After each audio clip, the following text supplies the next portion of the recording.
एक बच्चे को आम का पेड़ बहुत पसंद था। जब भी उसे फुर्सत मिलती वो उस पेड़ के पास पहुंच जाता, पेड़ के ऊपर चढ़ता, आम खाता, खेलता और थक जाने पर उसी की छाया में सो जाता। बच्चे और आम के पेड़ के बीच एक अनोखा रिश्ता बन गया। बच्चा जैसे जैसे बड़ा होता गया वैसे वैसे उसने पेड़ के पास आना कम कर दिया। कुछ समय बाद तो आना बिल्कुल ही बंद हो गया। आम का पेड़ उस बालक को याद करके अकेला रोता।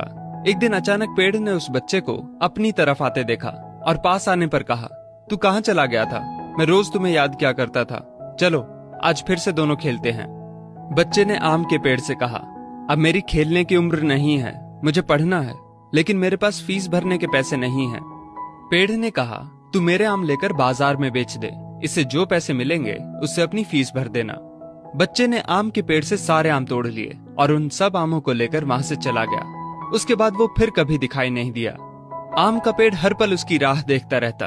एक दिन वो फिर आया और कहने लगा, अब मुझे नौकरी मिल गई है, मेरी शादी हो चुकी है, मुझे मेरा अपना घर बनाना है, लेकिन इसके लिए मेरे पास अब पैसे नहीं हैं। आम के पेड़ ने कहा, तू मेरी सभी डालियों को काट कर ले जा, उससे अपना घर बना ले। उस जवान लड़के ने पेड़ की सभी डालियां काट ली और लेकर चला गया। आम के पेड़ के पास अब कुछ नहीं था, वो बिल्कुल बंजर हो गया था, कोई उसे देखता भी नहीं था। पेड़ ने भी अब उम्मीद छोड़ दी थी कि वो लड़का उसके पास फिर आएगा।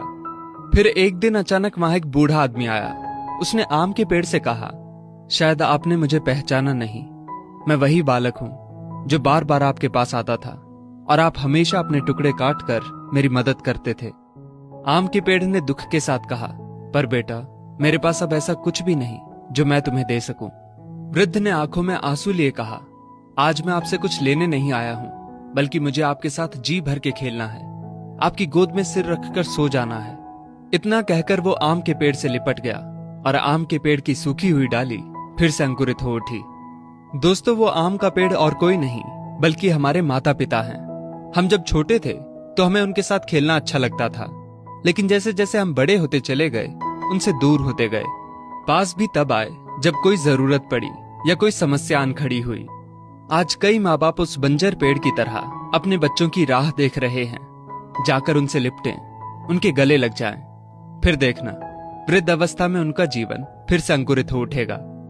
किसी कवि ने क्या खूब कहा है, बड़े बुजुर्गों की उंगलियों में कोई ताकत तो ना थी, मगर जब मेरा सिर झुका तो सिर पर रखे कांपते हाथों ने जमाने भर की दौलत दे दी।